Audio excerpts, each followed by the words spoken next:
شہادت کی بات ہے تو میں حضرت علی المرتضیٰ کے آخری لمحات آپ کی خدمت میں کچھ باتوں کے مطابق عرض کرتا ہوں کہ سیدنا علی المرتضیٰ رضی اللہ عنہ نے آخر میں کیسی زندگی گزاری اور شہادت کیسے واقع ہوئی ہے۔ یہ کوفہ کی باتیں ہیں، عراق کی۔ سیدنا علی المرتضیٰ رضی اللہ تعالی عنہ کے قتل کا فیصلہ ہوتا ہے، خارجی بیٹھ کے قتل کا فیصلہ کرتے ہیں اور اکیلے نہیں کرتے، 3 بندوں کے جو اس وقت 3 مسلمانوں کے سردار تھے ان کے قتل کا فیصلہ کرتے ہیں۔ خارجی اس امت کا وہ بدترین طبقہ ہے جو صحابہ کرام رضی اللہ عنہم اجمعین کو جہنمی کہتا تھا، نعوذ باللہ، جن کو جنت کی خوشخبریاں اللہ کے قرآن نے دی ہیں۔ یہ وہ بدترین مخلوق ہے خارجی۔ اللہ کے رسول نے ان کے لیے فرمایا تھا کہ یہ قرآن پڑھیں گے اور ان کے حلق سے نیچے نہیں اترے گا۔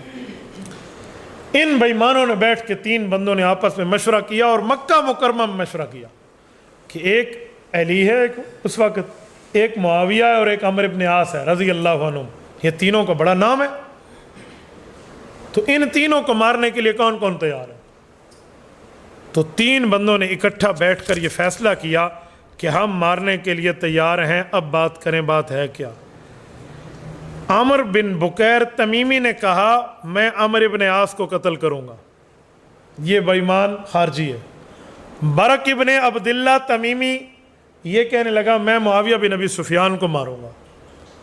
حضرت علی کا نام آیا تو تھر تھر کانپنے لگے، اب 4 5 6 اور بھی بیٹھے ہیں، اب بات کوئی نہیں کر رہا بھئی، اب اس کے لیے کیا کریں گے؟ تو اسی اثناء میں ایک ظالم عبد الرحمن بن ملجم نے کہا یہ کام میں کروں گا۔ اب ان تینوں نے ایک تاریخ طے کی کہ اس تاریخ میں آج سے 2 ماہ بعد، 3 ماہ بعد، 4 ماہ بعد ایک تاریخ طے کرتے ہیں، اسی رات ان تینوں کو مار دیں گے، تو ادھر سفر کر، تو ادھر کر، تو اس ملک کر، ان کے علاقے میں جاؤ۔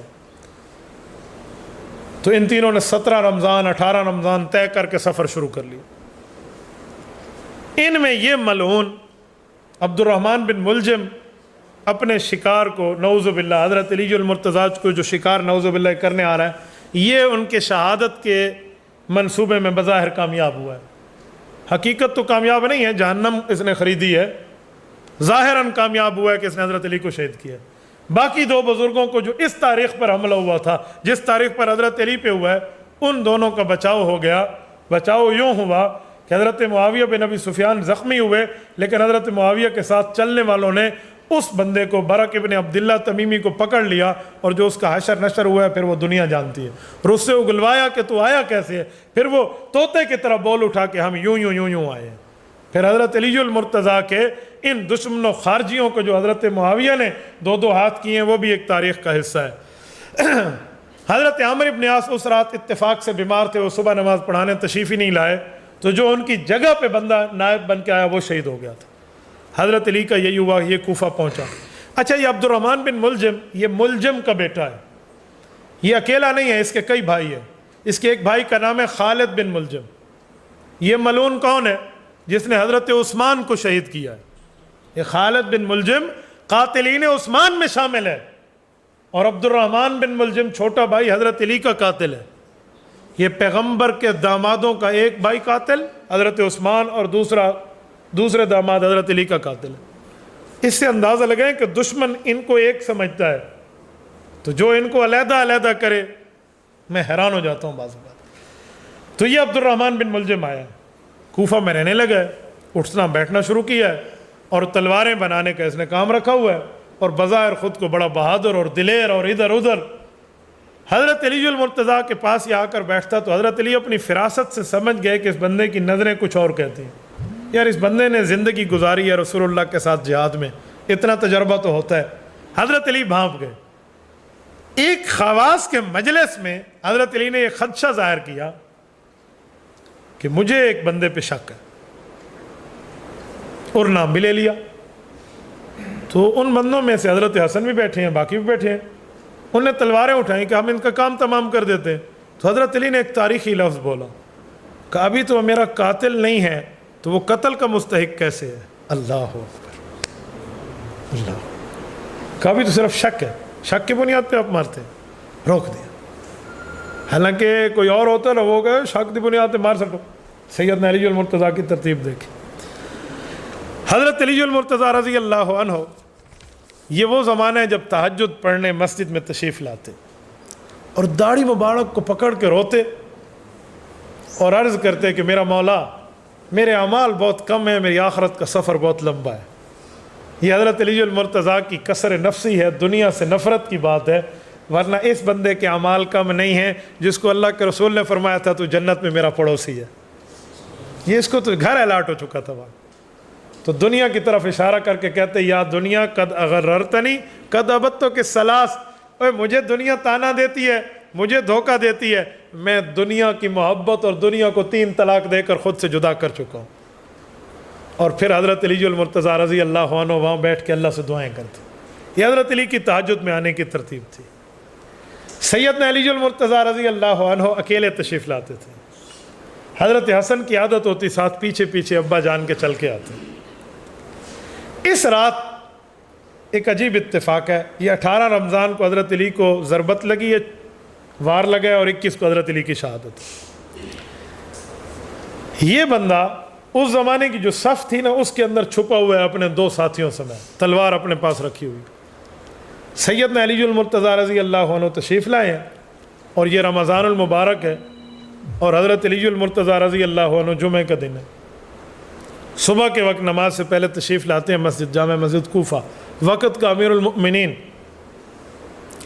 حضرت حسن قدرے دیر ہوئی تھوڑی سی، بس ابو نکلے اور میں ابھی کچھ ٹائم میں نکلتا ہوں ساتھ۔ سیدنا علی المرتضیٰ نے جا کے نیت باندھ دی۔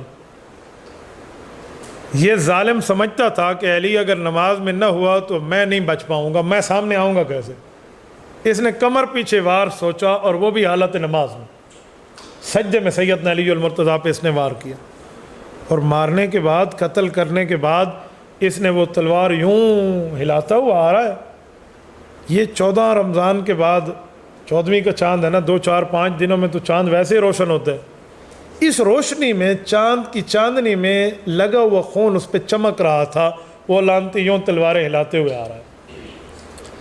پیچھے سے حضرت حسن آ رہے تھے، یہ سارے معاملے سے حضرت حسن باخبر تھے، لیکن تھوڑا سا ٹائم اوپر نیچے۔ حضرت حسن نے جو کندھے پہ چادر رکھی ہوئی تھی نا اس کو اتار لیا اور کہا کہ ابھی ابو جی گئے ہیں اس راستے سے اور یہ کیا معاملہ ہے، کون آ رہا ہے؟ تو اس چادر کو جنگی ترتیب سے یوں ہلایا نا، ایک ترتیب سے اس بندے کو اس سے پکڑ لیا اور پکڑ کے اس کے بازو پیچھے باندھے اور درخت سے باندھا، کہا میں نہیں جانتا تو کہاں سے آ رہا ہے اور کیا کر کے آ رہا ہے، ذرا مجھے مسجد تک جانے دو اور تو یہاں بندھا ہوا ہے، پھر آ کر میں دیکھتا ہوں کہ حالات ہے کیا۔ یہ حضرت حسن کی فراست تھی۔ جب مسجد گئے ہیں نا تو سیدنا علی المرتضیٰ اس وقت زخمی حالت میں۔ اب تو حضرت حسن رضی اللہ عنہ سے حضرت علی المرتضیٰ نے پوچھا کہ میرا قاتل کون تھا؟ کہا جی وہ خارجی، وہ یوں پکڑ لیا کہ جی حضرت علی کے لفظ ہیں فزت برب الکعبہ، مجھے کعبے کے رب کی قسم ہے میں کامیاب ہو گیا، کلمہ گو تو نہیں ہے نا میرا قاتل۔ کہا میں نے ابھی اپنی زندگی کا آخری سانس نہیں لیا، میں زندہ سلامت ہوں، ابھی اسے نہ مارنا، اچھا کھانا دینا اور اپنے پاس رکھنا۔ ہاں اگر میں اس دنیا سے چلا جاؤں پھر تو میں اختیار ہے، یا معاف کر دو یا میرے پیچھے اسے بھی روانہ کر دو، ہاں اللہ کے دربار میں اس سے میں جھگڑوں گا کہ اس نے کیا کیا ہے۔ حضرت علی المرتضیٰ کو گھر لایا گیا اور اس قاتل کو پکڑے ہوئے حضرت علی کے سامنے لائے۔ یہ لانتی اس وقت کہہ رہا تھا کہ میں نے تو جنت لے لی ہے، میں نے تو بہت اچھا کام کیا ہے اور میں نے یہ تلوار بنائی ہے اور اس سے میں نے نیت کی تھی اللہ اس دنیا کے برے ترین آدمی اس تلوار سے قتل ہو تو قتل ہوا ہے۔ یہ حضرت علی کو کہہ رہا ہے لانتی۔ جواب سیدنا علی المرتضیٰ کا بڑا تھا، کہا ہم نے تم پر احسانات کیے تھے، ٹھیک ہے جس پر احسان کرو اس کے شر سے بچو، یہ تو سامنے آ گیا معاملہ۔ اچھا اگر میں اس دنیا سے چلا گیا نا، یہ حسن ٹھہرے ہیں، اسی تلوار سے واقعی بدبخت آدمی قتل ہوگا، نہیں سمجھے، اس تلوار سے واقعی بدبخت آدمی قتل ہوا، اور وہی ہوا۔ سیدنا علی المرتضیٰ کی شہادت کے بعد اسی تلوار سے اس کو قتل کیا گیا۔ تو جو اس نے قسم کھائی تھی نا اللہ اس تلوار سے بدبخت آدمی دنیا کا قتل ہو، تو خود ہوا ہے۔ یہ سید